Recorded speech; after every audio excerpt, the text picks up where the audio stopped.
Un, deux, trois, tournez, chantez, valsez, relisez vos misères au vestiaire des chimères. 4, 5, 6, à petits pas glisser de l'ombre à la lumière.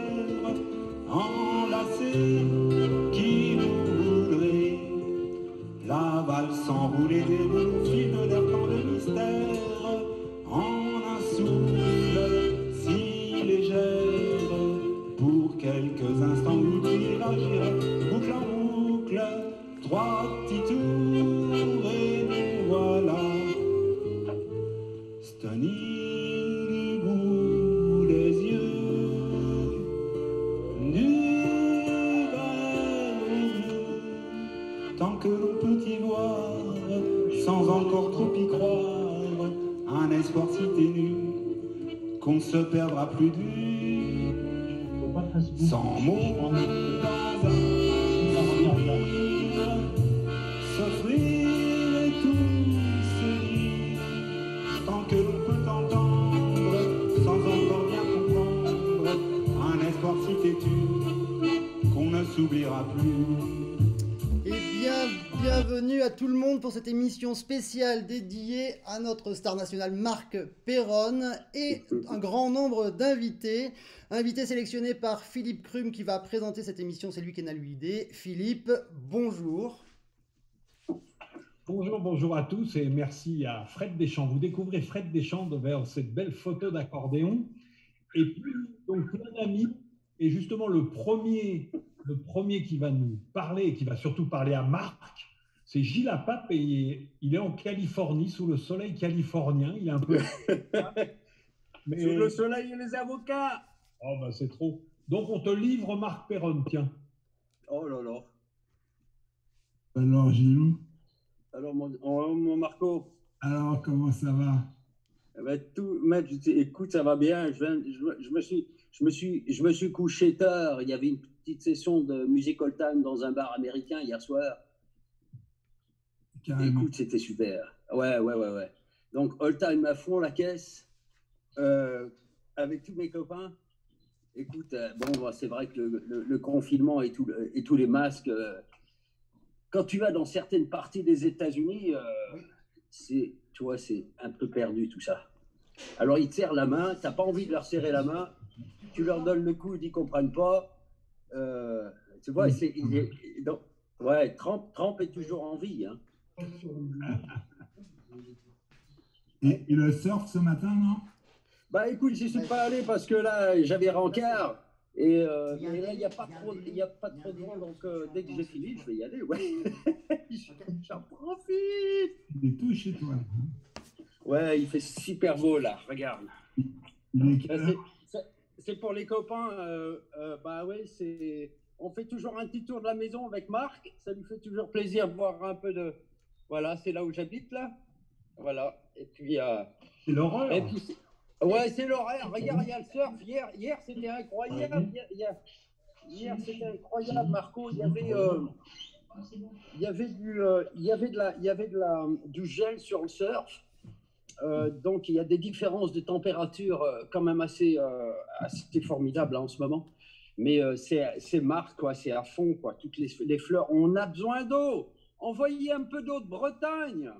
Envoie-nous un peu de soleil. Di agua benedita. Voilà, tu vois. Donc Musical Time, hier soir, super session.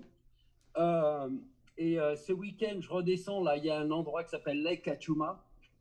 Alors bon, c'est vrai que ils sont super, quoi, mais il y a des petits jeunes qui arrivent du Tennessee, tout ça, mais vraiment des bonnes tunes, tu vois, vraiment du bon répertoire, quoi. Et on va jouer, on va camper là tout le week-end, là, ça va être super, quoi. Voilà, donc tu vois, la musique est toujours là, mon Marco, tu le sais, hein. Ah, c'est bien. Mais est-ce que maintenant, tes copains, ils acceptent que tu fasses 2 notes en même temps sur... Non, ils acceptent pas, mais ils acceptent si j'ai le drapeau. Oh là, d'accord. Bonjour.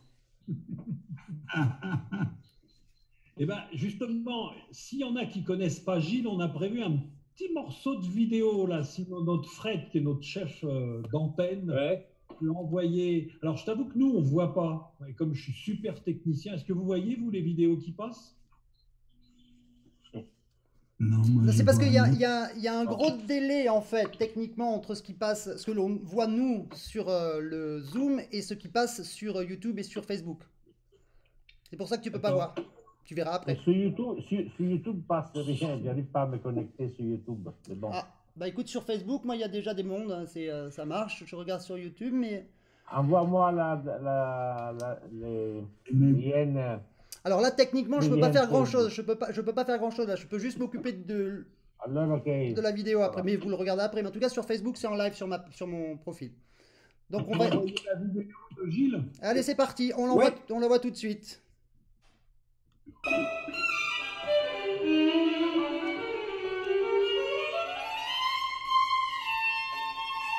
On t'entend au moins.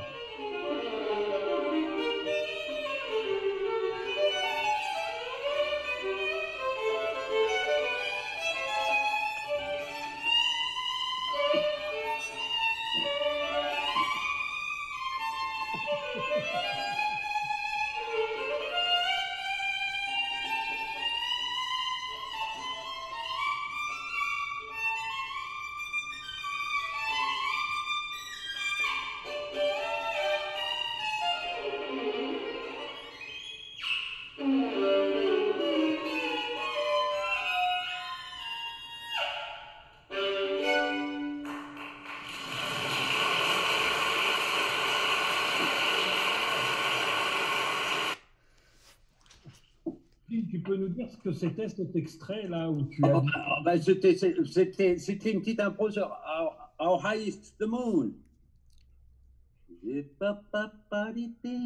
Ça fait bizarre de s'écouter jouer. On redevient musicien. Moi, ça fait plus une année que j'ai plus joué de concert. Une année entière. Alors, ouais, c'est curieux de s'entendre jouer parce qu'on oublie qu'on est violoniste. Enfin, not. Mais, Marc, qu'est-ce que tu peux nous dire sur Gilles, Marc? Sur Gilles, ah bah, Ah, t'es obligé là. Fais gaffe, je t'ai payé. c'est que si vous avez envie de faire aimer la musique à des gens, quels qu'ils soient, vous les mettez en présence de Gilles Apop. Ah, c'est sympa, Marco. Ouais. Wow. Et Bon. que c'est quelqu'un d'exceptionnel dans la musique et d'exceptionnel humainement. Écoute pas Gilles. Ah, bah écoute, ça fait plaisir. C'est le meilleur compliment que j'ai eu depuis ce matin. Plus que de ce matin, j'imagine, quand même. Attends, là, je remets parce que j'ai plus de jus dans l'appareil. Voilà, Oui. alors, il faut que je ressors pour. Voilà. Là, tu es en train de nous donner le mal de mer, mais c'est. Et justement, en parlant de mal de mer, là, il y a un Rennais qui nous regarde, là, Étienne. Ah. Comment c'est Tu sais, mais bon. Comment c'est à Rennes? Bah tiens, d'entrée, on peut envoyer une petite musique d'Étienne Grandjean, tiens, il nous causera après. D'accord, donc tu prends pas dans l'ordre, on est d'accord, hein? Oui, ah bah non.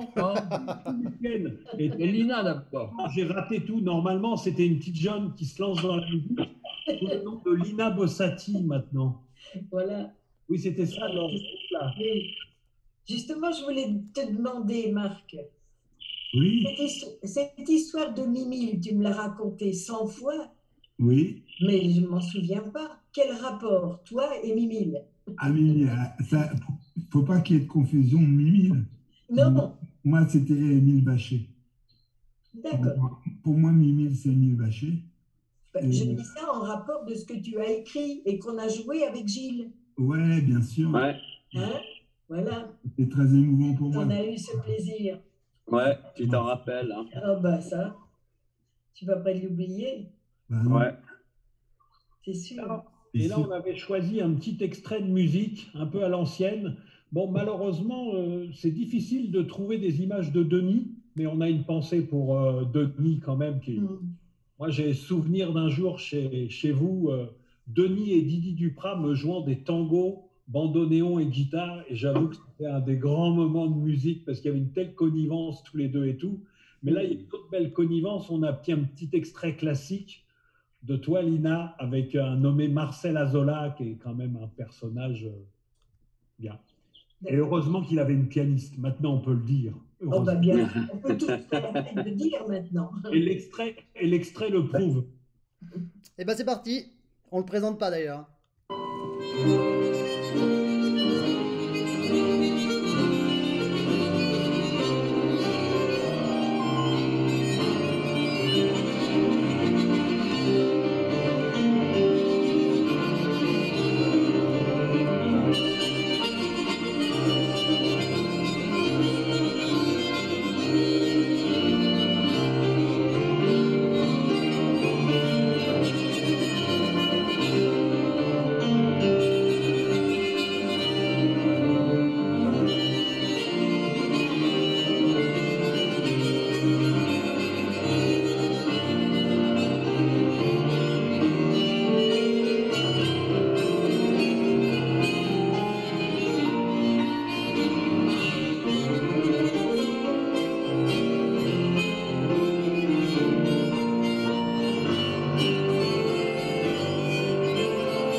Yes. Yep, c'est génial. Alors pendant ce temps, il y a eu pas mal de messages sur le chat. Philippe, je me permets, parce qu'il y a des gens qui font un gros coucou à notre invité, évidemment, Marc Perron. Coucou Marc de Alizelle, quel bonheur de te voir. Un énorme gros bisou de Lyon, de Joël Monjo, Olaire.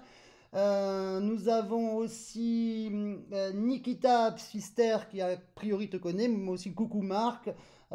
Et nous avons Pollux Accordéon qui nous dit que c'est une superbe idée cette vision. Et nous avons la famille Castagnari qui dit un saluto e un grande abbraccio a voi tutti della famiglia Castagnari. Voilà. Et Tolly Leons qui fait un coucou Marc, souvenir avec les Flagels. Voilà. Je transmets. C'est bon. Et alors, Lina, raconte-nous ta première rencontre avec Marc Perron. Ça fait peur quand même, un joueur de diatonique. Je m'en souviens. Non, pas vraiment, non, pas vraiment.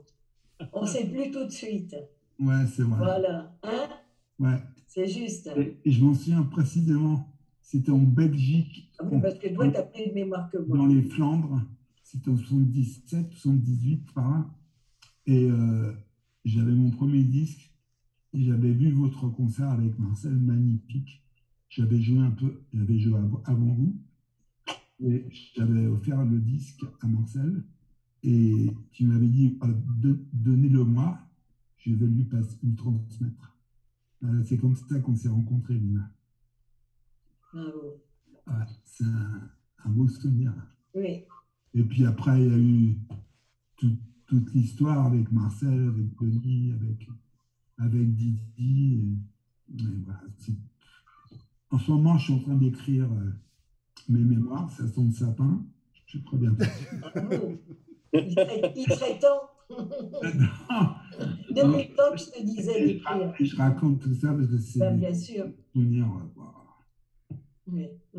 Très touchant pour moi. Et c'est grâce à toi si Denis est rentré avec Didi et toi. Ouais, c'est vrai. Et je sais que Didi a été laissé un peu pour compte par mon temps à l'époque. Et Marcel nous a remis en contact. Tu peux nous expliquer, Marc, qui c'est Didi? Parce que nous, on sait, mais les trois... Didi, c'est Didi Duprat. Ça leur dit pas grand-chose. c'est l'ami d'enfance, guitariste génial, gaucher,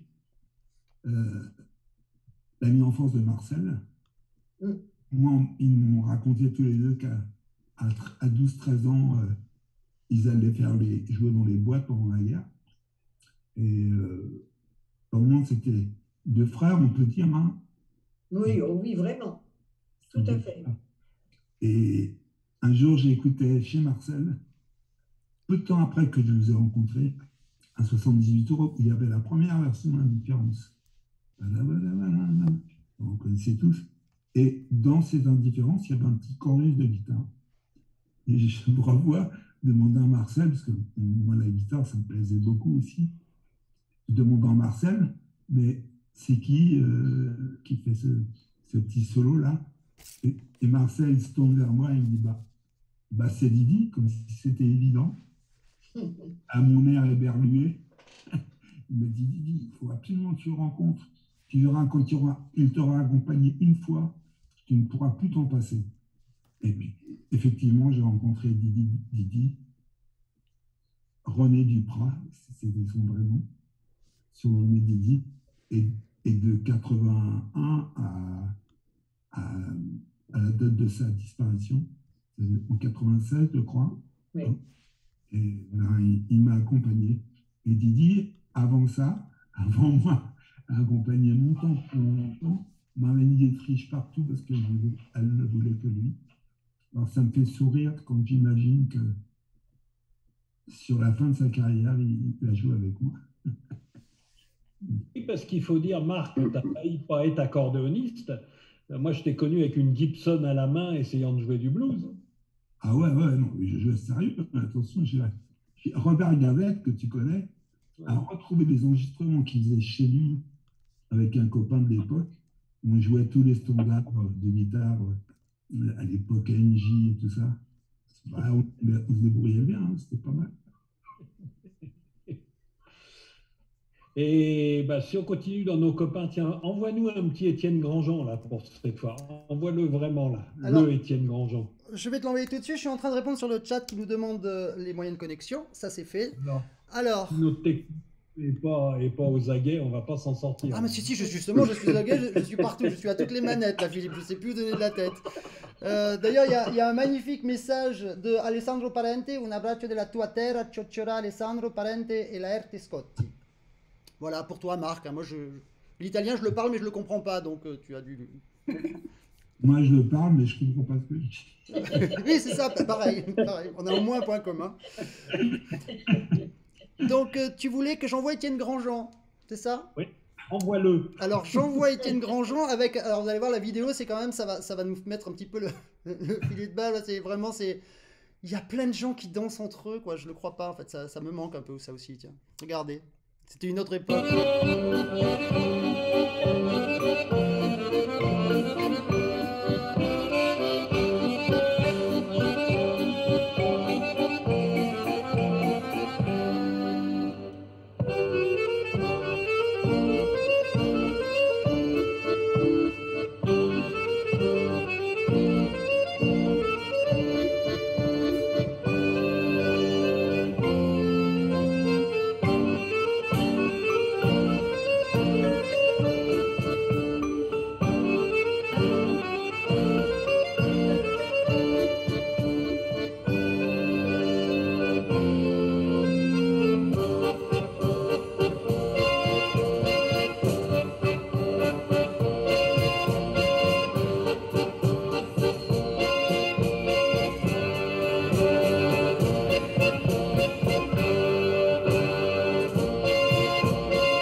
Merci. Point d'ordre. Vous avez la vidéo, vous? Mais vous pouvez pas la voir, vous, en fait. Vous êtes les intervenants. Vous pouvez pas avoir la vidéo pour l'instant, vous. Faut le faire comme moi. Tu mets ton téléphone et fais pareil. Pareil. On a le droit de... Aussi, ouais.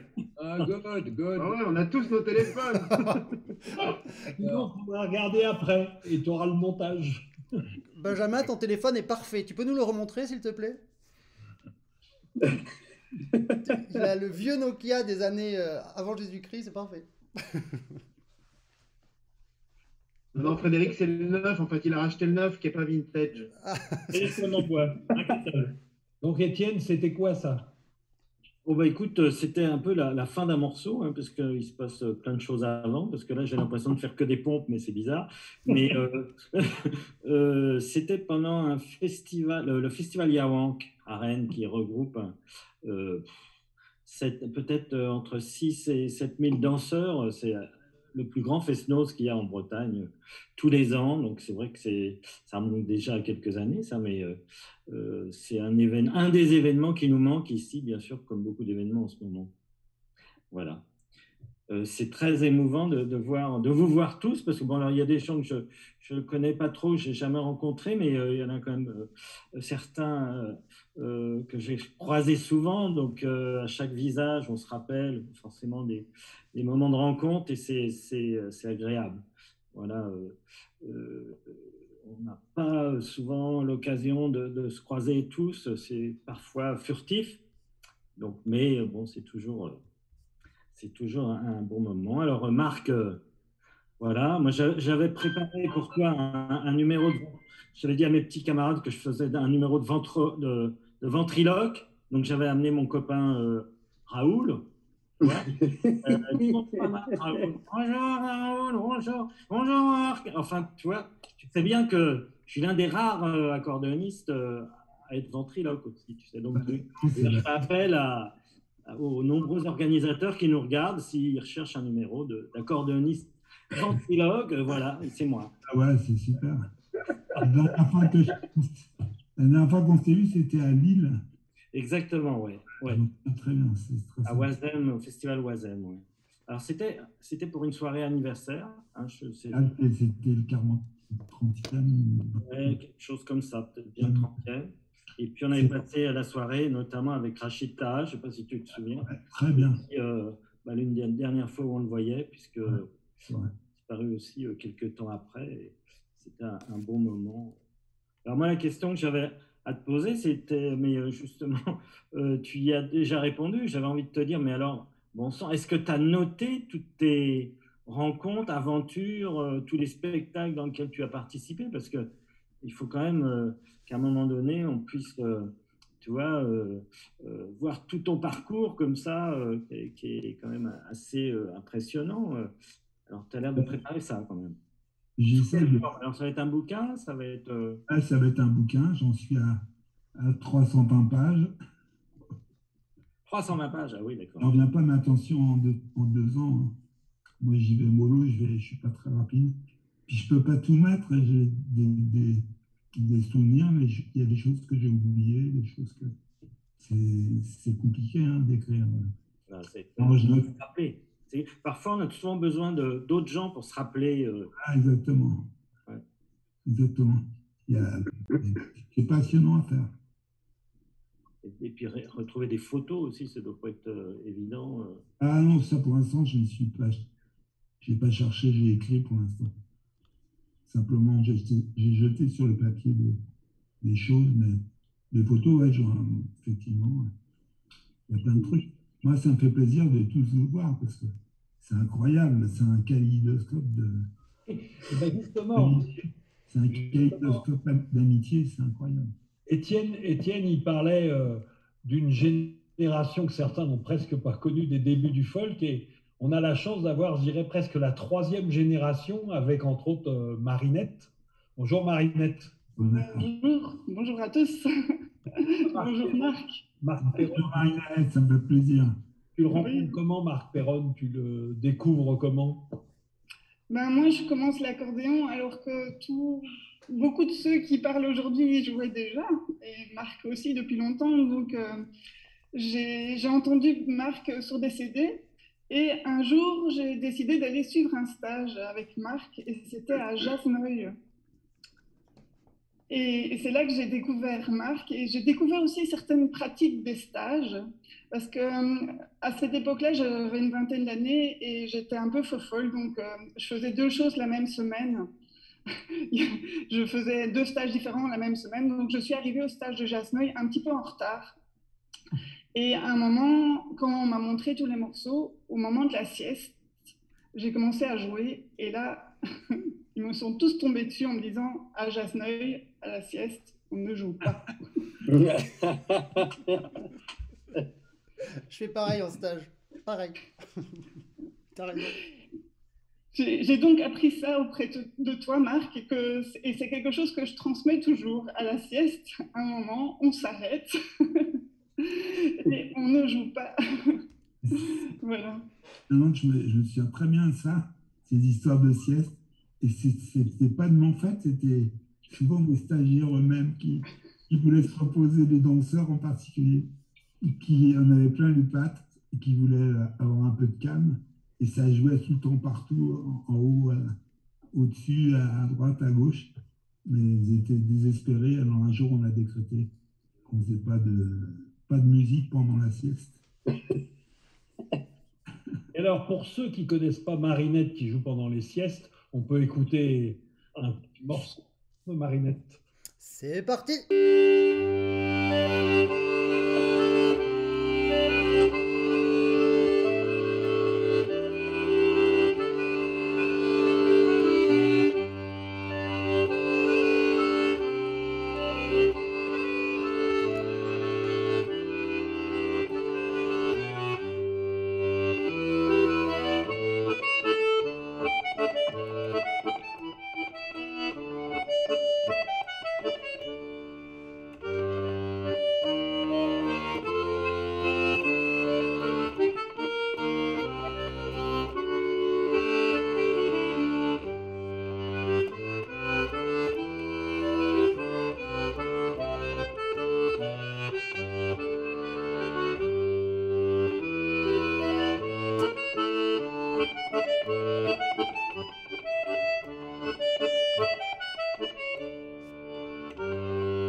Magnifique.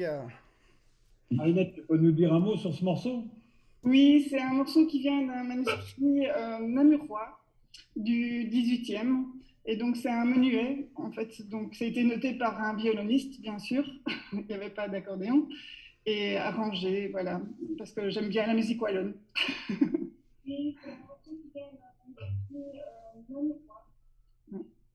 C'est qui parle, là?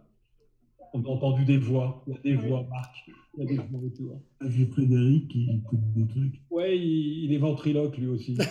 Non, mais par contre, alors, Marinette, tu as un message fort sympathique de François Emory qui dit « Bonjour Marinette, tu te souviens d'un bœuf au Tara Inn de Brest ?»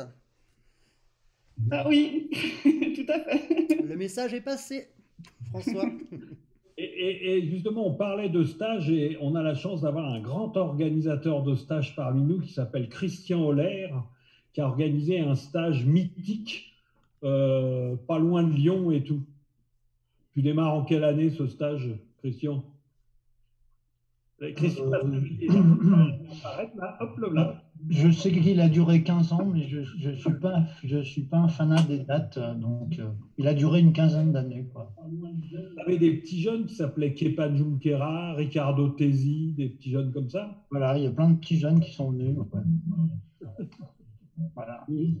Et aujourd'hui, tu fais quoi, Marc? Tu sais ce qu'il fait aujourd'hui? Je vois passer les choses sur Facebook. Sinon, Sinon, je voulais juste évoquer un souvenir avec Marc, si possible. C'est que la première fois que j'ai vu rencontrer Marc, c'était à Agen. Et on jouait avec le Grand Rouge à la MJC d'Agen, quoi. Il y avait Perlimpinpin Folk. Ouais. Marc jouait encore sur un accordéon Honor. Je me rappelle de ça. Mais il m'avait dit, j'ai des contacts et je vais aller en Italie dans une famille qui s'appelle Castagnari et je vais prendre contact avec eux et tout ça. Donc ça m'avait mis la puce à l'oreille. Et quelques mois après, dans un festival en Allemagne, à Tübingen, j'ai rencontré un groupe italien et j'ai vu qu'ils avaient un petit accordéon en bois qui se terminait par I aussi, donc ça m'a rappelé le Castagnari. C'était pas tout à fait Castagnari, c'était Guerini. Et j'ai demandé à cette dame, du coup, ça m'a interpellé, je lui ai dit qu'est-ce que c'est que cet accordéon et tout. Et en fait, ça s'est très bien passé. Et 3 mois après, j'ai reçu chez moi par la poste un accordéon Guerini que j'ai toujours chez moi. Voilà. Et c'est un peu grâce à Marc qui m'avait alerté là-dessus que j'ai eu cet accordéon. Voilà. Et après, pour passer d'un extrême à l'autre, le morceau que j'ai envoyé, parce que l'histoire du Guerini, ça remonte à très longtemps, et le morceau que j'ai envoyé, là, à la demande de Philippe, là, il date de avant-hier, donc ça fait un saut dans le temps. Eh bien, faisons un saut dans le temps. J'ai appelé ça un air de Mars, parce que je n'avais pas de titre, hein. C'est un truc que je joue en ce moment, qui me passe par la tête. Voilà, c'est en l'honneur de la barre chocolatée, c'est ça? Bah, peut-être, je ne savais pas si c'était la barre chocolatée ou aussi l'arrivée sur Mars, quoi. On va rester modeste, on va dire la barre chocolatée, c'est plus simple.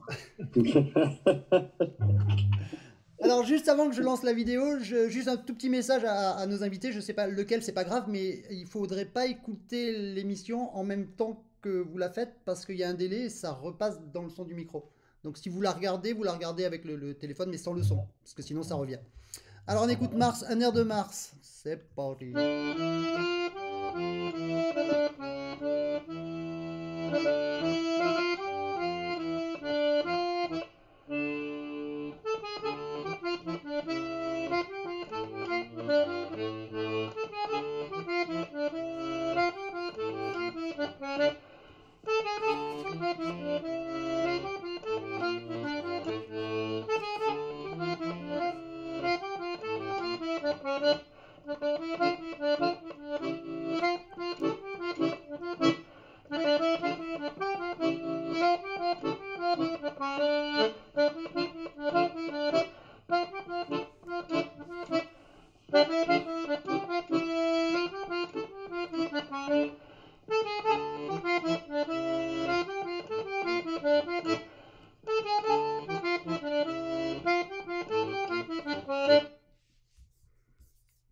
Ah, c'est court. Gilles, j'avais une question pour toi.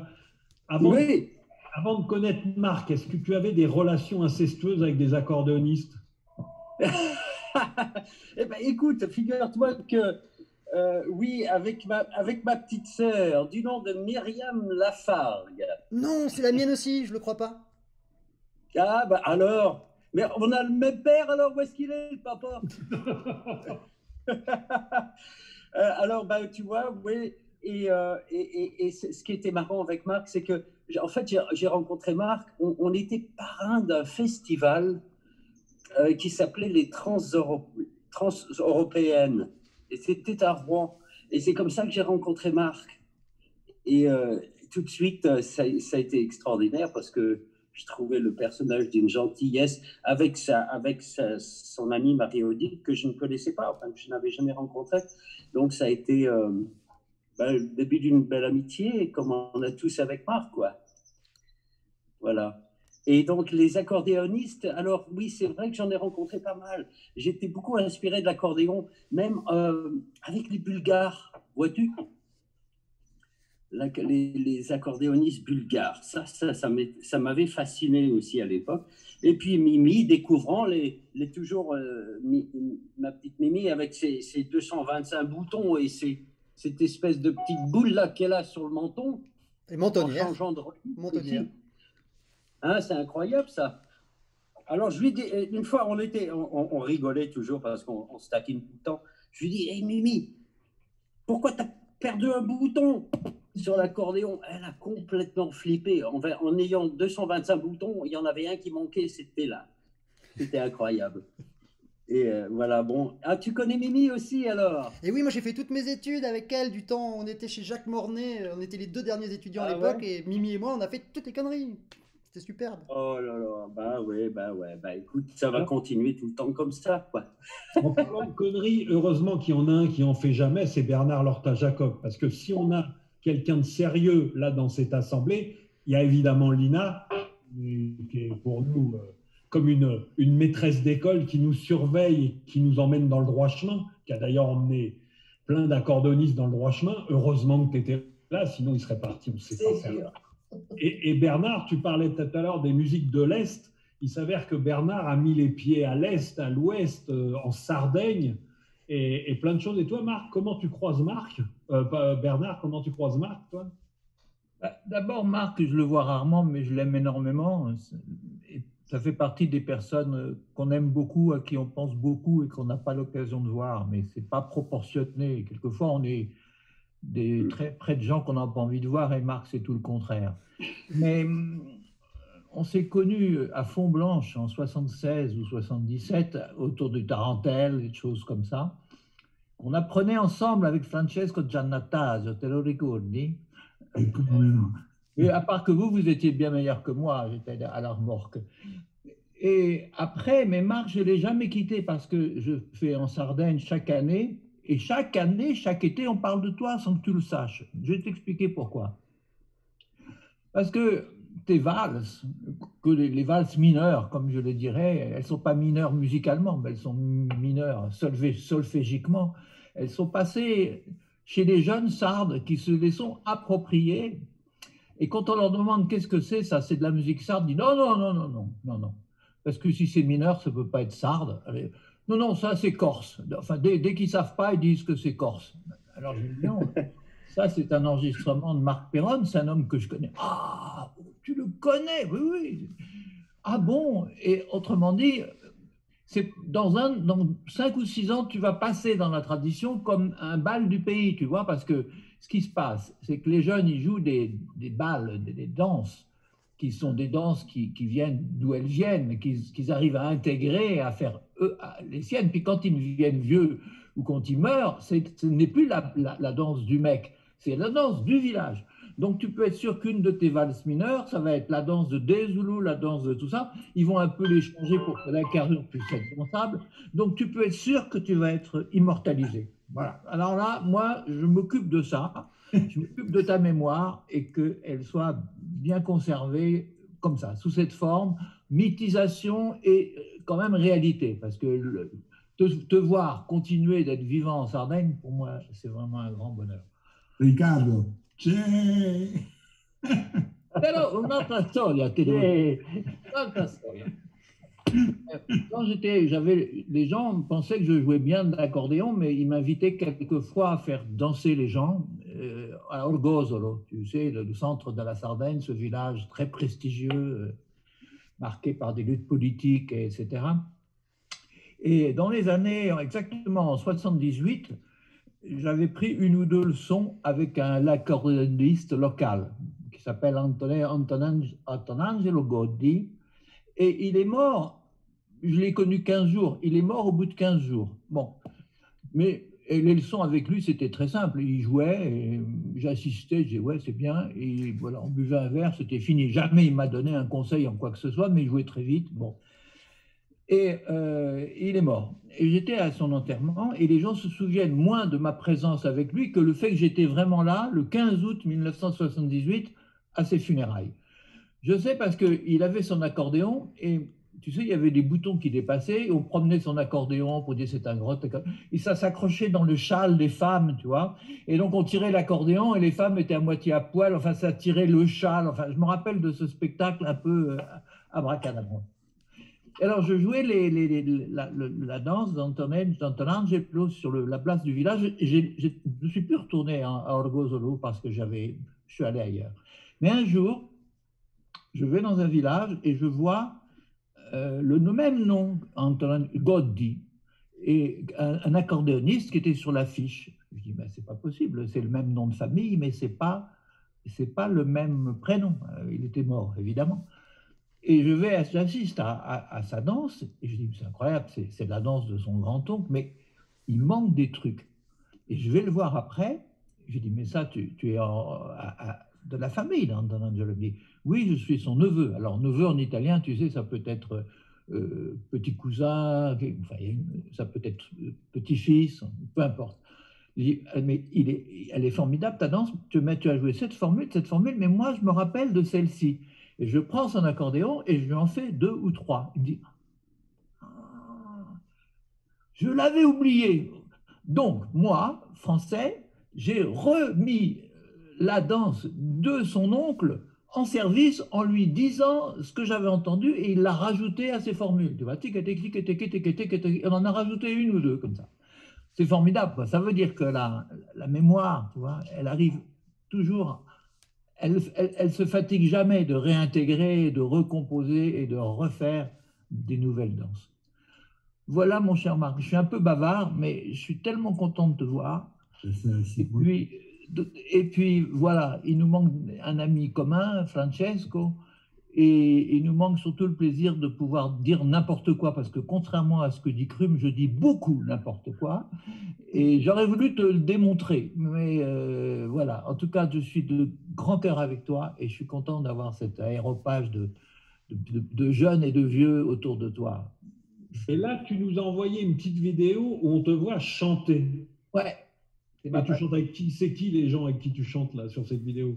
Alors, si vous la voyez, c'est un chant magnifique qui vient du nord de la Sardaigne à 4 parties, qui est un chant presque héroïque parce qu'il dure 7 minutes. Alors, tu ne vas pas tout regarder, mais c'est un chant qui n'est pas du tout improvisé. Il faut tenir sa place avec beaucoup d'audace et de courage. Alors, ce qu'il y a d'assez beau dans cette vidéo, c'est qu'elle finit par une espèce d'éclat de joie parce qu'on a réussi à faire un chant qui est difficile, en fait. Voilà, c'est tout, quoi. Et pas pour parler de moi, c'était pour montrer que la pratique de la musique en Sardaigne, elle est encore très, très vivante. Allez, en route pour la Sardaigne, monsieur Deschamps. C'est parti, monsieur Crum.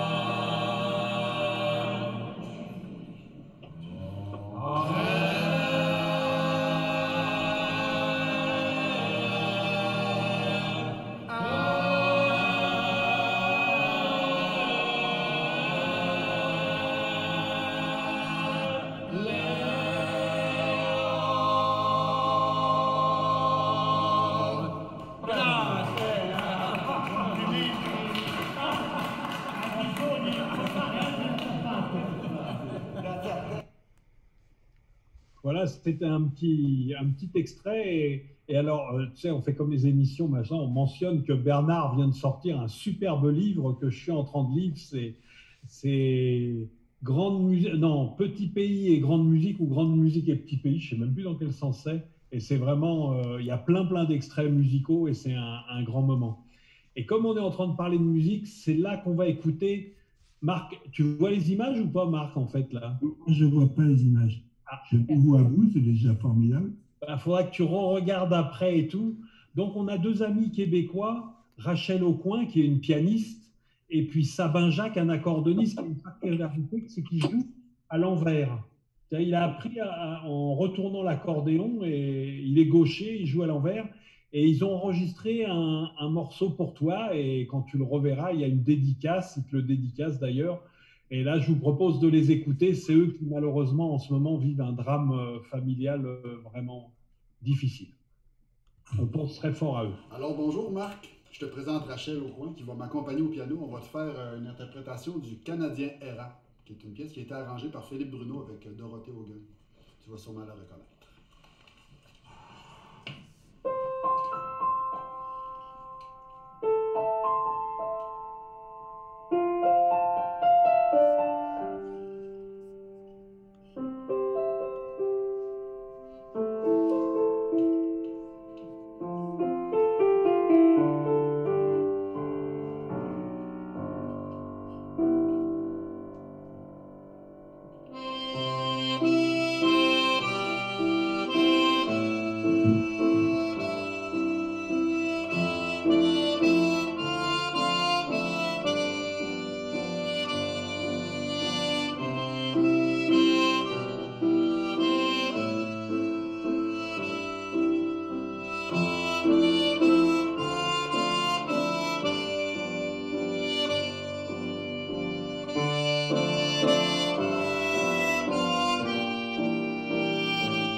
retrouve tous les arrangements de Philippe Bruno. C'était à l'époque Dorothée Hogan au piano, qui était aussi une première prix de conservatoire, qui était une femme formidable, une sainte. Et avec Philippe, c'est vrai que ça a été des moments musicaux. Et là, Rachel et Sabin ont repris ça. Donc voilà, il y aura eu 2 fois du piano, un grand morceau. Et là, on arrive à un moment important qu'il faudra que, Marc, tu regardes a posteriori, parce que là, Marcelo et puis Benjamin vont t'expliquer un peu. D'ailleurs, on peut tout de suite enchaîner sur un petit morceau de Marcelo. Comme ça, après, on va pouvoir parler un peu plus de ce moment important.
Philippe, tu m'avais dit de couper beaucoup avant, mais j'ai pas pu, je suis désolé. C'était trop beau. Alors j'ai pas coupé où tu m'as dit. Désolé. C'était bon. Et on va carrément faire plein de musique. On va enchaîner sur une petite musique de Benjamin, comme ça, après tous les deux, ils vont vraiment avoir le temps de nous expliquer. Et Benjamin, il nous dit quoi avec son accordéon et ses superbes chaussettes? Pour ceux qui regardent, je pense que c'est celui qui va gagner le prix des plus belles chaussettes de cet aéropage d'accordéoniste. Donc on l'écoute tout de suite. C'est parti? Oui. C'est parti.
Voilà, vous avez compris que Benjamin est le roi du montage sauvage et débridé. Il traite un peu tous ces trucs. Et justement, au niveau montage, alors, je sais pas, Marcelo, voilà, quelle est l'idée que tu as eue en pensant à Marc? Tu vois, Marc, tu peux inspirer des gens. C'est incroyable, ça. Bonjour à tous et bonjour Marc. Pour longtemps, je cherchais une idée pour rendre un hommage à mon inspirateur et à mon maître Marc. Et après, il y a 3 mois, je trouvais cette idée de impliquer beaucoup de musiciens et pour enregistrer un hommage collectif pour Marc. Mais heureusement, je trouvais dans mon chemin deux extraordinaires musiciennes et techniques du vidéo editing aussi, qui sont Sophie Petkevich et Benjamin Marquet. Donc, nous avons fait une association pour mettre ensemble cette vidéo et nous avons travaillé beaucoup, mais surtout Benjamin a beaucoup travaillé. Mais nous sommes très contents parce que ce sont une 60aine de musiciens qui jouent dans 7 minutes de vidéo. Et c'est intéressant parce que chacun joue les mêmes morceaux de Marc avec son style. Donc, on peut voir des personnes, des musiciens de Russie ou de Catalogne ou de Portugal ou de Sicile aussi. Il y a quelqu'un de Sicile, deux musiciens de Sicile qui jouent avec son style différent, naturellement. Et c'est un cadeau pour toi, Marc, que nous t'offrons avec notre cœur. Et je suis content que tu vas le voir dans quelques instants. Benjamin, le technicien fou, raconte-nous un peu là. Donc 65 accordéonistes qui ont joué 4 morceaux de Marc. C'est ça exactement. Bonjour, salut Marc. Eh bien oui, en fait, quand Marcello m'a proposé cette idée, j'ai dit, bah oui, bien sûr, moi ça me plaît, les projets un peu fous. En fait, il faut te dire qu'à la base, on s'est dit, on va envoyer la proposition à des accordéonistes autour de nous, et puis on verra qui aura envie de participer, on fera un montage avec eux. Et quand on s'est rendu compte qu'il y aurait à peu près 65 accordéonistes qui allaient jouer, on s'est dit, oh là là, ça va être un projet un peu fou. Mais on a réussi, en fait, on leur a proposé 4 morceaux à toi. Ils ont choisi chacun de jouer tel ou tel morceau. Et puis après, on les a fait se rencontrer, ces musiciens, lors du montage. En fait, ils ne savaient pas qu'ils allaient jouer ensemble. Et on a fait des combinaisons, des rencontres de duo, trio, quatuor. Et tous, ils ont eu à cœur vraiment de jouer ton répertoire. Ils nous ont tous répondu, bah oui, Marc Perron, pour nous, c'est pas n'importe qui. C'est voilà, c'est un peu le papa quoi, de tout le monde. Et donc, la réponse a été vraiment très enthousiaste. Et donc, on est très heureux de t'offrir cette vidéo. Donc, effectivement, ça a été quelques heures de montage, son, vidéo. Mais qu'est-ce qu'on ne ferait pas pour les gens qu'on aime, les gens qui sont importants pour nous. Donc, Marc, on t'offre cette vidéo qu'on a appelée Tout le monde joue Marc Perron.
vidam de celui qui coule comme le feuilleron.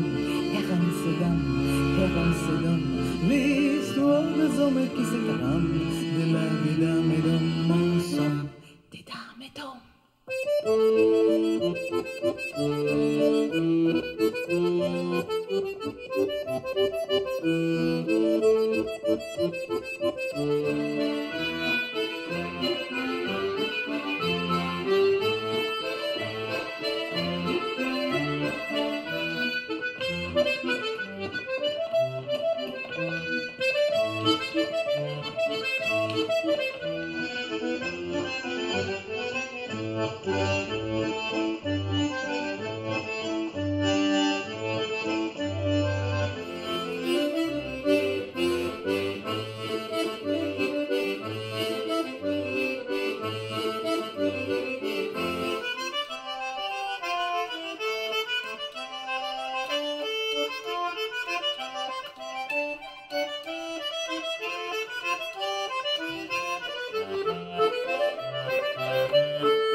formidable travail et tout, de musicien et tout. Donc, Marc, comme tu as des très bonnes oreilles, tu peux nous donner une des 65 comme ça à l'oreille, s'il te plaît?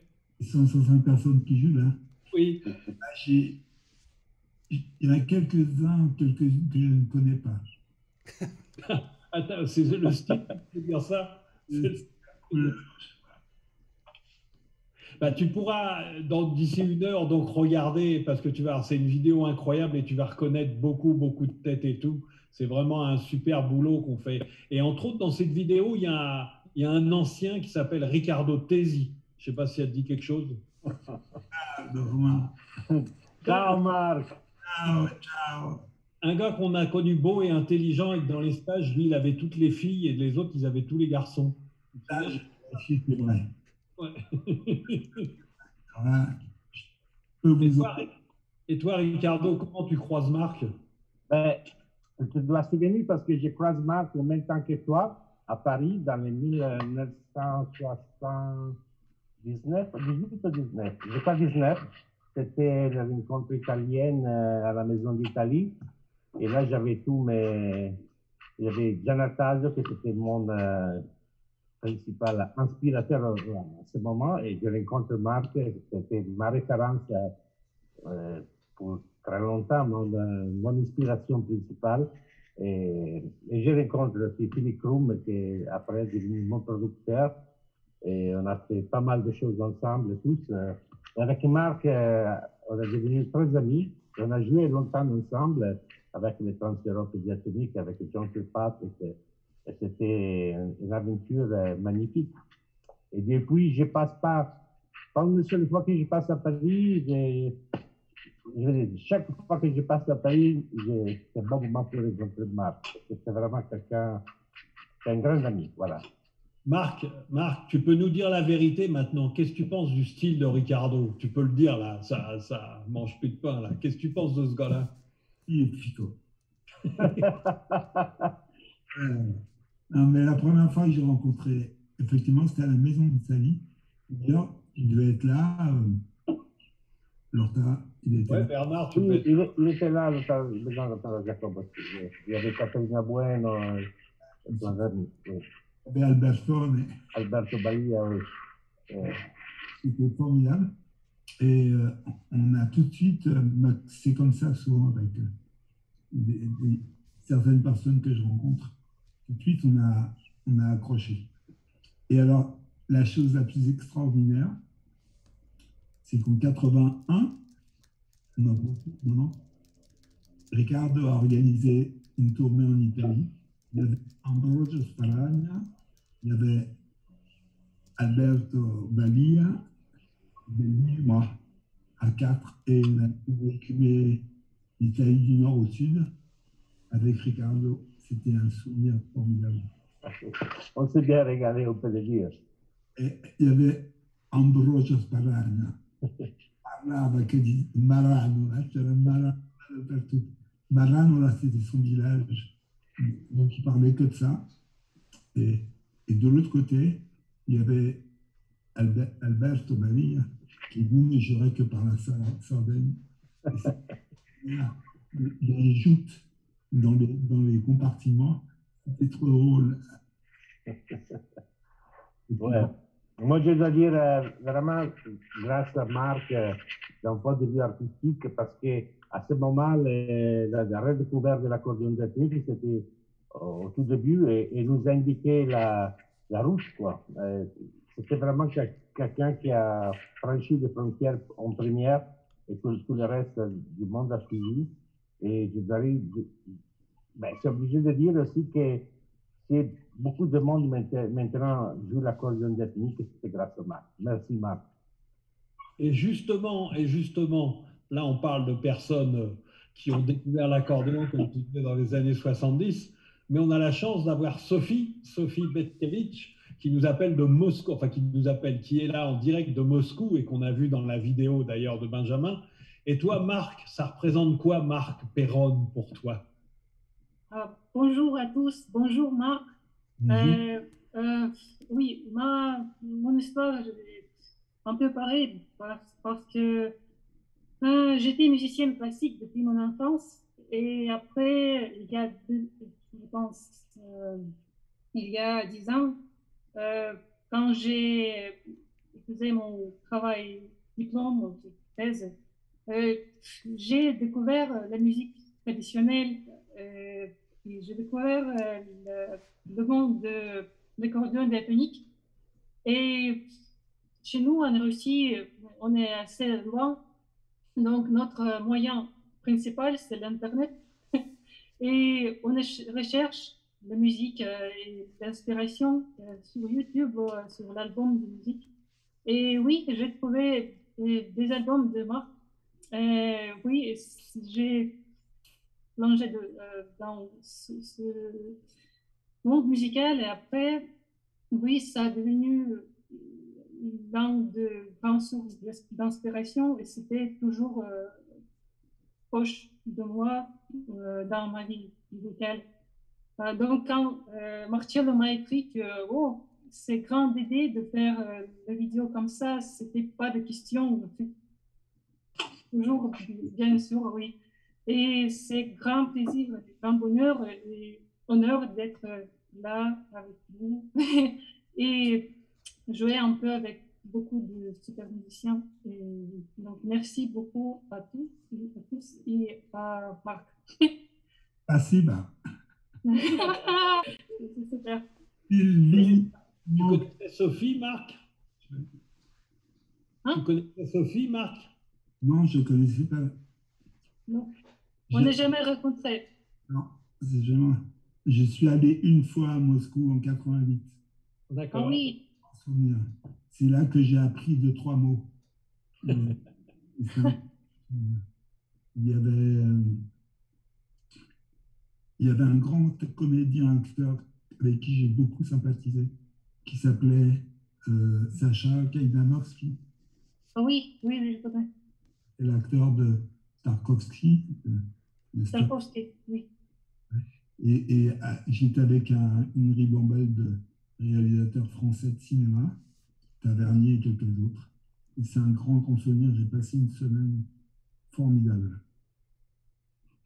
Et bien là, on va enchaîner 2 morceaux. On va enchaîner un morceau nostalgique, un hommage à un ami, un joueur de vielle à roue, là, un instrument auquel on n'avait pas parlé.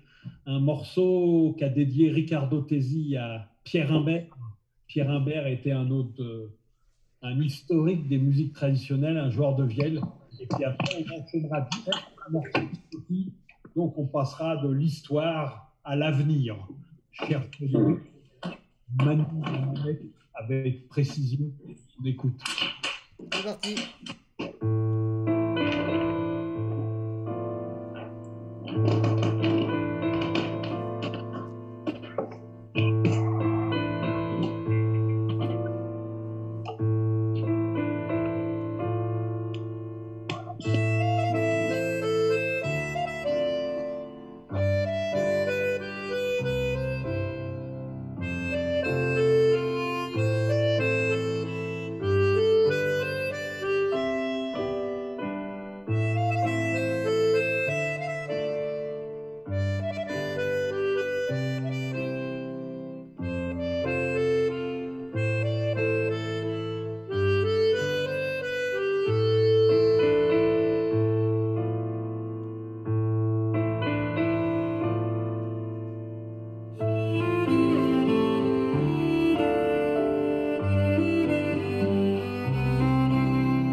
Et maintenant, Sophie.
Et Gisèle, qu'est-ce que tu penses de ce petit monde de l'accordéon diatonique? Est-ce que c'est digne de l'accordéon? Oh ben, plutôt, oui, plutôt. Je voudrais demander à Sophie si, avec ce folklore, en fait, très, très russe, hein, ce qu'elle joue là, c'est très, ça va avec, hein, est-ce que ça peut se faire avec le bélochek, ça, sûrement?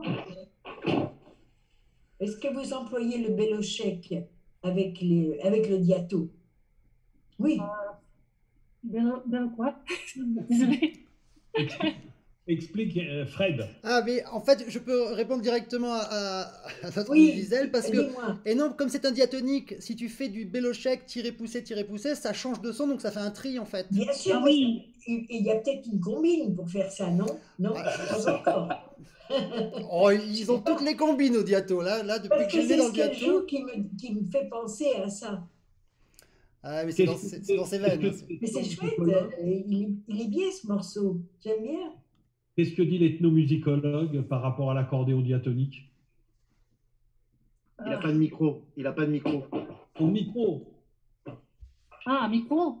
Non, pas toi, pas toi. C'est un instrument complètement diabolique. Diabolique parce qu'il est antinaturel, en fait. Pour monter une gamme, il faut tirer, pousser, alors il faut camoufler, il faut ruser, il faut phraser, contre-phraser, ou alors y aller dans le nerf comme font les sardes. Alors je croyais que c'était une affaire de muscles. Ils n'ont pas des gamines de 7 ans qui savent faire et ça rebondit, ça saute et ça saute. Donc c'est pas une affaire de muscles, c'est une histoire de rythme interne qui doit passer dans l'instrument. Mais c'est diabolique. C'est vraiment un truc pas du tout naturel. Autant un piano, encore, on y arrive, un violon, parce qu'on descend la corde, on monte. Là, c'est vraiment... Je ne sais pas pourquoi les gens... On a été fous quand on a inventé cet instrument. Enfin, non, mais si je peux dire, l'accordéon diatonique sarde, c'est un peu des rois du soufflet. On fait cet effet-là, mais c'est différent au rapport au chromatique. On l'utilise quand même, et surtout dans la musique sarde, dans le point de vue traditionnel, ça c'est hyper utilisé. Il y a des effets de soufflet impressionnants. Donc, mais ce que je veux dire, c'est que le soufflet est une grande difficulté à contrôler, mais très tôt, ça s'apprend. On voit des enfants de 7, 8 ans, 9 ans qui ont déjà l'énergie qui consiste à pousser. Moi, quand je voyais Totò, ça que vous connaissez tous, tu te rappelles, on l'avait vu ensemble, je crois. Il a fait une carrière de maçon, il a des gros muscles. Et je me dis, bon, c'est visiblement que moi, j'ai pas la musculature. Mais c'est pas vrai. On voit des gamines et des petites filles qui ont déjà la technique. Donc c'est un peu délicat. Et moi, pour ma part, j'arrive pas ou insuffisamment. Voilà, c'est ça la question. Marc, c'est qui les plus fous à l'accordéon diatonique alors? Les plus fous. Les plus fous. Je sais pas. Les ventriloques. Tous les diatoniques sont fous. Quelque part, c'est vrai ce que dit Bernard. Le diatonique, c'est un instrument un peu irrationnel. Et il faut toujours aller... Il faut être plus irrationnel que lui pour en jouer. Moi, c'est ce que je pense. Par exemple, tu parlais de Belochek, là. C'est un truc que j'ai découvert par moi-même, par hasard, un jour. Et je jouais en secouant mon soufflet. Effectivement, j'ai fait du Belochek. Ce qui est très intéressant sur le diatonique, c'est que on a une carte entre la note. Si on fait du rebond comme ça, un jour, j'étais très content d'avoir découvert ça. J'étais avec Marcel, avec, comment s'appelle-t-il, qui a la classe d'accordéon chromatique à Paris. Max Bonnet. Avec Max. Max. Il me regarde faire, il me dit, bah oui, c'est le ricochet. Je cherche à comprendre. Effectivement, c'est un mouvement de soufflet qui s'accorde. Tu peux avoir qu'au senti, quoi. Pour expliquer ça, moi, j'ai jamais réussi à l'expliquer aux gens. C'est quelque chose qu'il faut sentir. Enfin, vous connaissez tout ça en accordéon de concert, mais un jour, Ricardo, il me demandait comment je faisais des fois pour faire des basses comme ça. Je peux pas expliquer. C'est un truc au senti. Et je comprends ce que tu dis, Bernard, des petits qui captent tout de suite le geste. C'est vraiment une question de geste, quoi. Corps, c'est dans le corps, oui. Il ne faut pas analyser, quoi. Je ne sais pas si tu te souviens de ça, Marc. C'est quand les CA et les DE d'accordéon, donc les diplômes d'état d'accordéon ont été élaborés. Je ne sais pas si tu te souviens, tu étais venu à une séance et c'était un peu la guerre, il faut le dire, entre les différents chromatiques, parce que certains disaient, mais non, dans les conservatoires, il faut que ça soit tel chromatique, tel jeu. Mais non, vraiment, ça s'engueulait. Et un jour, tu es venu et tout, et nous, on voulait un peu sortir le diatonique de l'histoire de l'accordéon et le passer dans les musiques traditionnelles, parce que ça se fritait trop. Et toi, tu es venu avec ton diatonique, je ne sais pas si tu te souviens de ça. Et donc, on avait eu, je ne citerai pas des noms, un tel qui a fait une démonstration, regardez, sur tel clavier, on peut faire ci et tout, ça, vous ne pouvez pas le faire, les autres, nous, on peut faire ça. Et toi, tu avais pris ton diatonique, tu avais pris 2 boutons, tu avais justement fait un Belochek et tu avais dit, et vous, ça, vous pouvez le faire sur vos chromatiques. Et là, tout le monde était oh, bah non. Et du coup, je ne sais pas si tu te souviens, c'était à la direction de la musique. Moi, j'avais trouvé que c'était un grand moment de musique et tout. Et du coup, les gars ont dit, OK, on a fait l'accordéon diatonique, vous pouvez le mettre à part parce que c'est spécial. Ils n'avaient rien compris. Et ça, c'était... Et je voulais juste dire que moi, j'ai passé un des premiers DE. Alors, il y avait l'épreuve théorique et après l'épreuve pratique. Et à l'épreuve pratique, la grosse vacherie, parce qu'il y avait beaucoup de profs de chromatique dans le jury. Et à l'épreuve pratique, j'ai eu que des joueurs de chromatique. Donc voilà, moi, je jouais du diatonique et il fallait que je fasse une leçon à des joueurs de chroma qui jouaient depuis 3 mois à peu près. Voilà. Je ne sais pas comment j'ai fait, mais j'ai eu des DE, je ne sais pas comment. On arrive un peu à la fin de cette rencontre, malheureusement, et il nous reste un personnage. On parlait de muscles, on parlait de vitesse, on parlait de jeunesse, et lui, il résume à peu près tout. C'est Sébastien Bertrand. Et non, tu as des choses. Non, moi, je voulais juste dire à Marc, mais je pense que ça résume tout ce qu'il s'est dit. Moi, je voulais parler du poète musicien, en fait. C'est ça qui m'a marqué énormément chez lui, c'est sa poésie. Et quand j'étais tout petit, dans les années 80, j'avais 7-8 ans, il y avait des stages à Saint-Jean-de-Mont l'été avec Jean Blanchard, Evelyne Girardon, Catherine et John. Et à l'époque, je ne comprenais pas, parce qu'on a parlé du Honor de Marc tout à l'heure, il jouait à la fois des rondeaux, ce qu'il y a eu sur Perlin Papin Folk, etc., ou sur Gabriel Valls, puis il jouait à la fois des premières valses, des choses qu'il composait. Et puis il y a une nuit, près de Saint-Chartier, dans un hôtel, tout près, une espèce d'auberge-hôtel le long d'une nationale, où tu logeais souvent avec la famille Castagnari et Jean-Pierre Leray. Et un soir avec Alain Pennec, tu m'as parlé du silence et de ce que raconte la musique. Et moi, c'est ce que je retiens énormément de toi, c'est ce que tu nous as transmis aussi. C'est ces silences, cette manière de raconter, d'être poète avec ta musique, cette manière de regarder les gens. Et c'est vrai que rien que quand tu montes sur scène et de la manière dont tu regardes les gens, déjà, ça commence à jouer. Et je crois que tu nous as transmis ça aussi, cette manière d'être sur scène. Et je trouve que tu as fait le pont entre ces musiciens issus de la tradition, de l'oralité, qui racontaient leur quotidien comme ça avec leur accordéon, et cette manière d'être un grand compositeur et cette manière de transmettre. Et je trouve que tu as été celui qui a fait le pont entre les deux et qui nous a donné envie de continuer ça. Et quand j'étais petit, je ne comprenais pas ça. Et je crois qu'il fallait un peu d'âge, peut-être un peu de bouteille, un peu plus de ventre pour comprendre ça, en fait. Donc, merci pour tout ça. Merci à toi de dire tout ça. Je me souviens très bien de Saint-Jean. Je me souviens très bien de toi, petit, et ton tonton. Ouais. Hein, c'était trop rigolo. Et ce stage a été vraiment génial. Et moi, à l'époque, je disais à mon père que je ne comprenais pas que tu ne fasses pas plus de notes, que tu ne joues pas comme les vieux, qu'il fallait faire danser plus, il fallait de l'énergie, ce que disait Philippe à l'instant. Et en fait, à un moment donné, on passe de l'énergie peut-être à la manière de regarder les gens, la manière de regarder les danseurs, et la manière de refaire corps avec eux. Et tu nous as transmis ça aussi. Je confirme, la chose que j'ai toujours aimé chez Marc, c'est sa manière de séduire le public, soit à travers la poésie de ses mélodies, la composition d'abord, la manière de porter la mélodie, que c'est vraiment expressif, tout ça, et la manière d'être sur scène. Et je sais pas, c'était une chimique, mais toujours c'était. Tout le public était séduit. Depuis 5 minutes, tout le public était séduit. J'ai beaucoup d'admiration pour ça. Moi aussi. Exactement. Je voudrais dire, je ne comprends pas cette extraordinaire bienveillance. Il t'arrive jamais de dire du mal des gens et de donner des coups de pied sous la table. D'où vient cette profonde humanité et gentillesse? Voilà, c'est un peu le mystère Marc Péronne. Je trouve il faut te remercier très profondément. Très profondément.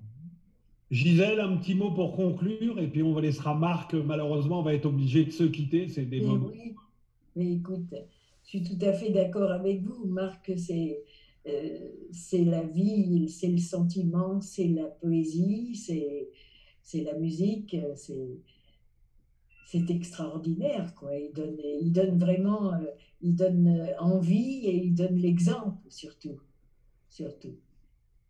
Il donne du courage. Il nous aide à avancer. C'est formidable. Merci, Gisèle. Marc, oui. Dépêche-toi d'écrire ton bouquin. Je l'attends, ce bouquin. On est à la 300e page. Il faut que je corrige les fautes. Hein. Et Marc, c'est pas un éloge funèbre, hein. Fais attention. Hein. Oui. Ça ressemble, mais c'est pas un éloge funèbre. Hein. Ne mets pas encore 3 ans pour l'écrire, parce que tu sais, moi, je suis en fin de parcours. Hein? Alors, j'aimerais pouvoir le lire. Ah bah oui, c'est vrai. Hein? Et surtout, Marc, n'écrive pas tout, ne raconte pas tout. Hein. Raconte à ta manière et ce sera super. J'aurais beaucoup de choses à dire. Je ne dirai rien. Imaginons que la prochaine fois, peut-être qu'on pourra se retrouver au bistrot italien à côté de chez toi, Marc, autour d'une table et pouvoir dire des bêtises. Bicchiere di Chianti. Bicchiere di Chianti, come no. Alors, je viens moi aussi. Et moi aussi, j'arrive aussi. Ah bah ouais. Bah, tu peux venir en surf et descendre et remonter la Seine. En tout cas, ça m'a fait tellement plaisir, moi qui me retrouve un petit peu loin de tout le monde, même de ma famille, mais ça m'a fait tellement plaisir, Marc, de rencontrer tous tes amis. Ça, c'est... Ouais. Un plaisir aussi. Et ça fait chaud au cœur de vous avoir entendus tous et de vous voir tous. Et gardez la patate, comme disent les Cajuns. Lâchez pas la patate. Garde la patate, garde la patate. On va pas la lâcher, puis on va se quitter sur une petite musique, une grande musique de Sébastien Bertrand. Et puis, bah, on se revoit très très vite à tous. En tout cas, merci les amis. Merci à Philippe. Hein. Merci à tous. Merci à Philippe. Merci. Et à Frédéric. Bravo. À toutes. Bravo. Vous pouvez revoir ça tranquillement avec les images, parce que le montage de Benjamin et de Marcelo, c'est un joli grand moment. Ouais, on va prolonger. Merci, Monsieur Fred. Avec grand plaisir et merci de nous avoir donné l'opportunité de connaître tous ces personnages parce que franchement, depuis que je sais pas très longtemps, je m'occupe du Diato, mais là, franchement, je suis émerveillé de voir ces mélodies, la profondeur des mélodies et vous allez vraiment à l'essentiel et ça fait vraiment chaud au cœur. Non seulement les mélodies, mais les hommes aussi qui sont avec. mais bien sûr. Merci, Sophie. Et bonne soirée à tous, malgré bonne soirée, Marc. Merci. Allez, au revoir à tous. Au revoir, Lina. Au revoir, Lina. Au revoir, Marco. Ciao.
Thank you.